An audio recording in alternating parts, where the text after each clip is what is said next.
الرحمن الرحیم۔ اس حدیث میں ہم پڑھیں گے کہ جب جنگ یمامہ میں بہت سے صحابہ شہید ہوئے تو ان میں حفاظ بھی تھے، تو حضرت ابوبکر رضی اللہ تعالی عنہ اور حضرت عمر رضی اللہ تعالی عنہ نے یہ فیصلہ کیا کہ قرآن کو دو گتوں میں محفوظ کیا جائے، یعنی قرآن کو کتابی شکل دے دی جائے۔ اور پھر اس میں ایک واقعہ ہوا کہ ایک آیت تھی، دو آیتیں تھیں جو صرف ایک ہی صحابی کے پاس تھی، اور ان کا نام ہے ابو خزیمہ بھی کہا جاتا ہے، ان کو خزیمہ بھی کہا جاتا ہے رضی اللہ تعالیٰ عنہ، خزیمہ انصاری۔ ان کے پاس وہ آیت تھی، لیکن اس میں ایک اور ایمان افروز واقعہ یہ ہے کہ نبی صلی اللہ علیہ وسلم نے حضرت ابو خزیمہ کی ایک گواہی، یعنی ایک بندے کی گواہی دو کے برابر بتائی ہوئی تھی۔ وہ ایک الگ سے ایک حدیث ہے کہ جس میں نبی صلی اللہ علیہ وسلم نے کسی کے ساتھ سودا کیا، وہ بندہ سودے سے مکر گیا، تو اس پہ اس شخص نے کہا کہ آپ کا کون گواہ ہے جو یہ بتائے کہ آپ کا سودا یا آپ کی ڈیل میرے ساتھ ہوئی تھی۔ اس پر حضرت خزیمہ رضی اللہ تعالیٰ عنہ نے آپ صلی اللہ علیہ وسلم کی اس ڈیل کی گواہی دی، حالانکہ وہ ادھر موجود نہیں تھے، تو اس لیے نبی صلی اللہ علیہ وسلم نے اعزاز دیا ان کو کہ ان کی ایک گواہی دو کے برابر ہو۔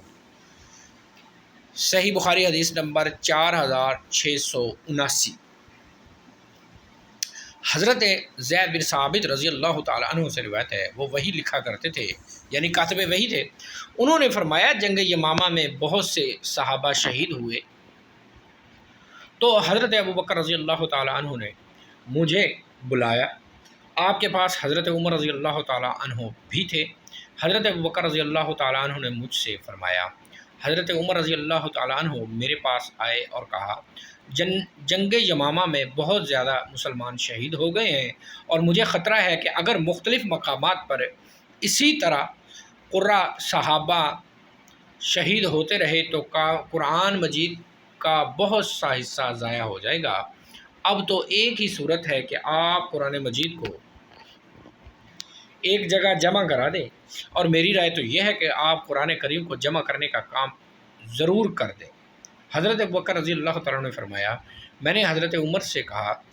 میں ایسا کام کیوں کر سکتا ہوں جو خود رسول اللہ صلی اللہ علیہ وسلم نے نہیں کیا؟ حضرت عمر رضی اللہ تعالیٰ نے کہا، اللہ کی قسم یہ تو محض ایک نیک کام ہے۔ اس کے بعد حضرت عمر رضی اللہ تعالیٰ عنہ نے مجھ سے اس معاملے میں بات کرتے رہے۔ آخرکار اللہ تعالیٰ نے اس خدمت کے لیے میرا بھی سینہ کھول دیا، اور میری بھی رائے وہی ہو گئی جو حضرت عمر کی تھی۔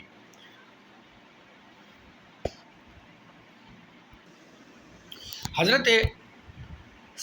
زید بن ثابت رضی اللہ تعالی عنہ نے کہا، حضرت عمر رضی اللہ تعالی عنہ وہیں خاموش بیٹھے ہوئے تھے، تاہم حضرت ابوبکر رضی اللہ تعالی عنہ نے مجھ سے کہا، تم جوان ہمت اور سمجھدار ہو، ہمیں تم پر کسی قسم کا کوئی شبہ بھی نہیں، اور تم رسول اللہ صلی اللہ علیہ وسلم کی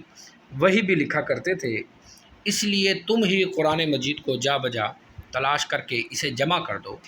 اللہ کی قسم اگر حضرت ابوبکر رضی اللہ تعالی عنہ مجھے کوئی پہاڑ اٹھانے کو کہتے تو یہ میرے لیے اتنا گران نہ ہوتا جتنا حضرت کو قرآن مجید کی جمع و ترتیب کا حکم مشکل تھا۔ میں نے عرض کی، آپ دونوں حضرات ایک ایسا کام کرنے پر کس طرح آمادہ ہو گئے ہیں جسے خود نبی صلی اللہ علیہ وسلم نے نہیں کیا تھا؟ سیدنا ابوبکر رضی اللہ تعالیٰ عنہ نے فرمایا، اللہ کی قسم یہ ایک نیک کام ہے۔ پھر میں ان سے اس مسئلے پر بحث و تکرار کرتا رہا، یہاں تک کہ اللہ تعالیٰ نے اس خدمت کے لیے میرا سینہ بھی کھول دیا، جس طرح حضرت ابوبکر اور عمر رضی اللہ تعالیٰ عنہ کا شرح صدر فرمایا تھا۔ چنانچہ میں اٹھا، کھال ہڈی کھجور کی شاخوں سے قرآن مجید جمع کرنا شروع کیا،